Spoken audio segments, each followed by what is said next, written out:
আমি যখন ওর প্রেমে পড়েছিলাম এই প্রশ্ন কি করেছিলাম, হাউ ইজ ইট পসিবল, কেন ওর প্রেমে পড়লাম? ভুলিয়ে রাখতে চাইলেই কি ভুলে যাওয়া যায়? আমরা কেন প্রেমে পড়ি যেমন তার উত্তর থাকে না। প্রেম কখন জামাটি রাখবে কিন্তু সুগন্ধিটি উড়ে যাবে তারও কোনো উত্তর থাকে না। আমাদের সম্পর্কের ক্ষেত্রে অনেক উত্তরহীনতার কাছে মাথা নত করতে হয়।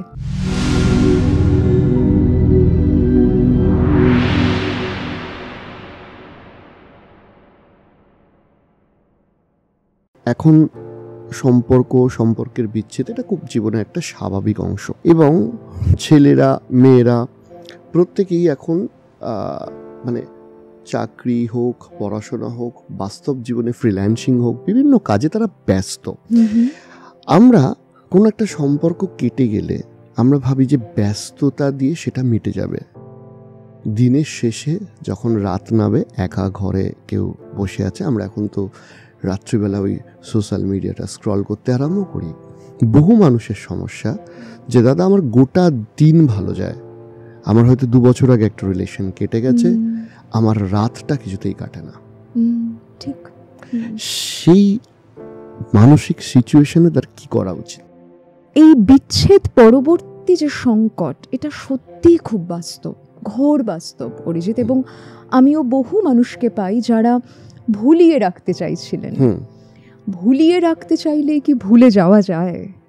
যায় না। এবং এইটা আমরা অনেক সময় করি বটে, যেটা বহু সময় আমরা বলি যে time would heal everything. Well, depends on what you did during that time. Time এমনি এমনি এসে হিল করে দিয়ে চলে যেতে পারে না। ওই সময়টাকে আমি কিভাবে ব্যবহার করলাম তার উপর নির্ভর করছে টাইম আমার শুশ্রূষা করাতে পারবে কিনা। তাহলে আমায় যদি ভাবতে হয় যে আমার যে বিচ্ছেদ, এই বিচ্ছেদের কথা আমি সারা দিন ভাববো না।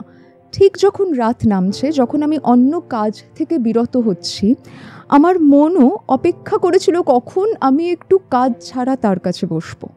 আরেকটা ছোট্ট অ্যাডিশন করছি, এর মানে এই সমস্ত মানুষদের সাথে আমি কথা বলে যে সমস্যাটা দেখেছি, তারা এই সোশ্যাল মিডিয়াটা রাত্রিবেলা খুলে প্রথম যে কাজটা করে ওই মানুষটার প্রোফাইলটা খুলে দেখে যে সে আজকে কি করলো।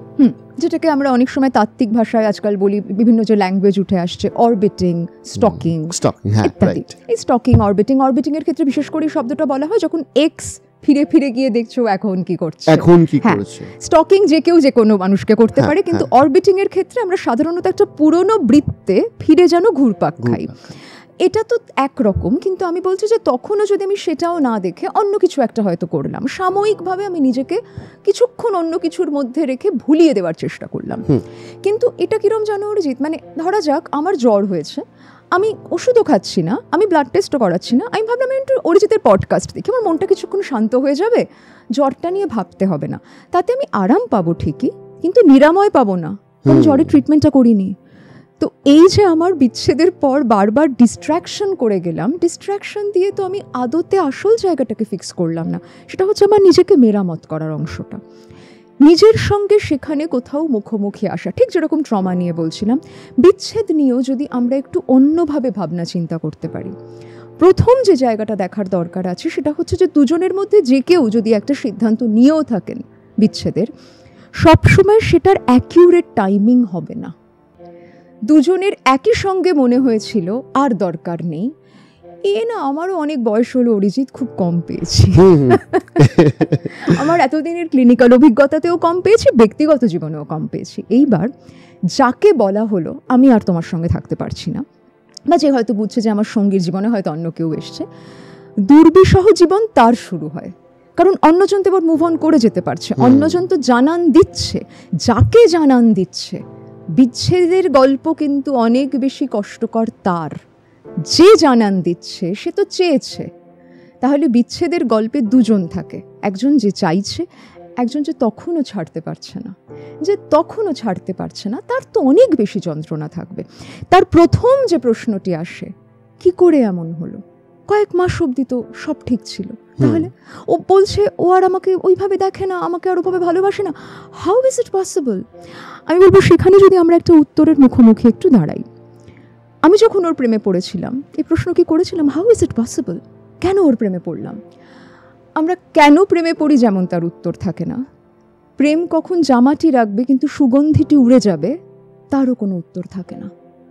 আমাদের সম্পর্কের ক্ষেত্রে অনেক উত্তরহীনতার কাছে মাথা নত করতে হয়, এটা সত্য। এই অস্বচ্ছতা, বুঝতে পারলাম না কেন হলো, এই কেনগুলোর উত্তর পেয়ে তবে ক্লোজার হবে, এই যদি আমি ভাবি তাহলে ওই একই বৃত্তে ঘুরপাক খাবো, বেরোনোতে হবে না। এবং যদি আমরা ভাবি যে ওকে বারবার জিজ্ঞেস করলে উত্তর পাবো, তাও হবে না, কারণ ও যে উত্তরটা দেবে আমার মনোপুত হবে না। ও যাই বলবে আমার একটা পাল্টা উত্তর থাকবে, তার কারণ আমার তো মনে হচ্ছে রয়ে যাক, ওর তো মনে হচ্ছে না। আমি যদি এই জায়গা থেকে ভাবি যে এখানে না কেন হলোটা দিয়ে, একটা যুক্তিযুক্ততা দিয়ে আমরা তো আবেগের চলনকে ধরতে পারছি না, বরং এভাবে ভাবি যে আমি ওকে খুব ভালোবাসছি, এখনও ভালোবাসছি। ভালোবাসা এক জিনিস, কিন্তু সম্পর্কে দুটো মানুষকে প্রয়োজন হয়। সেখানে কিন্তু আমি একা একা একটা সুতো ধরে বসে রইলাম, ধরা যাক একটা সুতো তুমি ওদিক থেকে ধরে আছো, আমি এদিক থেকে ধরে আছি, তবে টান আছে। আমি যদি আমারটা ফেলে দিয়ে উঠে চলে যাই, অরিজিৎ তুমি টান ধরে নেই, তুমি সুতো ধরে আছো, তাহলে সেটা ধরে আছি কেন? তাহলে আমি যেটা ধরে বসে আছি ওটা তো আমার একার দিকের সুতো, টানের জন্য তো অন্যজনকেও ধরতে হতো।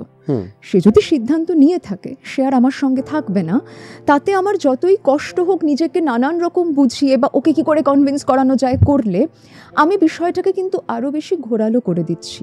এবং অনেক সময় এমনও হয় যে বারবার ওর কাছে যাচ্ছি, তাতে হয়তো আরও বেশি দূরত্ব, তিক্ততা, পরস্পরের মধ্যে আরও সংঘাত তৈরি হচ্ছে, আমার আত্মমর্যাদাহানি হচ্ছে।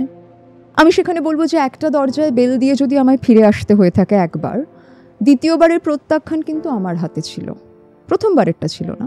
দ্বিতীয়বার বেলটা দিলাম কেন? আমি তো আগের বার দেখেছি বেল দিয়েও দরজা খোলেনি, তাহলে দ্বিতীয়বারের প্রত্যাখ্যান থেকে কে আমাকে বাঁচাতে পারতো? আমি আমাকে বাঁচাতে পারতাম, বেলটা না দিলেই বাঁচতাম।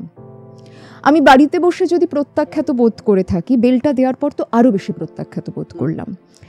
তাহলে এই জায়গাগুলোই যদি নিজের সঙ্গে আমরা একটু সংলাপে আসতে পারি, আর দোষারোপটা যদি একটু কমানো যায়।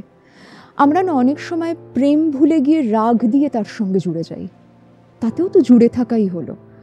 আমি তার প্রেমের স্তুতি করেও জুড়ে থাকা হতে পারে, রোজ সমস্ত বন্ধুদের ফোন করে করে তাকে সাপসাপান্ত করছি, আরে তাকে নিয়েই তো কথা বলছি, রাইট? হ্যাঁ, তাহলে তো তাকে নিয়েই রইলাম।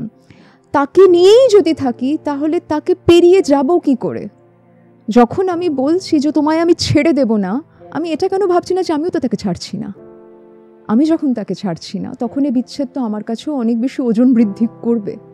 তাহলে আমাকেও এটা মানতে হবে, ছিল এক সময় সম্পর্কের মধ্যে অনেক সময় একটা মুভমেন্ট আসে, আমি চাইনি, কিন্তু জীবনে অনেক কিছুই আমি এক্স্যাক্টলি যেভাবে চাইবো সেভাবে তো হয় না। অনেক পরিবর্তনের মুখোমুখি আমাদের হতে হয় যা আমাদের কাছে প্রত্যাশিত ছিল না। যদি এই পরিবর্তনের মধ্যে আমার জীবন এনে দাঁড় করিয়ে থাকে, আমি সেই সত্যকে নিয়ে যত সহজে এগোতে পারবো। আমার হয়তো কষ্টকর হবে, কিন্তু সত্যকে ডিনাই করলে আমার কষ্ট কিন্তু আমার সাথে আরো দীর্ঘদিন ধরে থাকবে। ধরো যখন আমার জানলার ধারে কফির কাপ নিয়ে বসে থেকে বৃষ্টি দেখতে ভাল লাগে, তখন বৃষ্টি বলে ডাকবো। বাড়ি থেকে বেরোনোর সময় বৃষ্টি পড়লে কি উৎপাত বলে ডাকবো? হয় না তো, তখনও বৃষ্টি এখনো বৃষ্টি।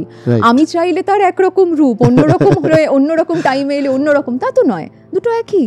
তাহলে তখনও যদি ও খুব খামখেয়ালিপনা আছে, ও ভীষণ ইম্পালসিভ বলে ভালো লেগে থাকে, হয়তো সেই খামখেয়ালিপনা নিয়ে ওর মন আজ অন্যদিকে ধাবিত হয়েছে। আমাকে বুঝতে হবে যে কখনো ওর যে দিকগুলো আমার ভালো লেগেছিল আজ সেই দিকগুলো আমাকে দিকভ্রান্ত করছে হয়তো, কিন্তু এইটা রিয়ালিটি। এই রিয়ালিটি আমায় কষ্ট দিতে পারে, কিন্তু এই কষ্টের সঙ্গে আমি যদি কিছুক্ষণ পথ চলি, যদি সেই কষ্টের সঙ্গে আমি নিজেকে বারবার এটা ওটা করে ভুলিয়ে না রেখে, হ্যালো মন তোমার কি বলার আছে একটু বলি, নিজের কষ্টের পাশে নিজে একটু চুপটি করে বসি, হয়তো এমনও হতে পারে সে তার কথা বলতে বলতে একটা দিন একটু শান্ত হবে। তখন যখন আমি সিরিজ দেখবো, তখন যখন আমি একটা পডকাস্ট শুনবো, ওটা আর ডিস্ট্র্যাকশন নয়, আমার সত্যি করতে ভালো লাগছে।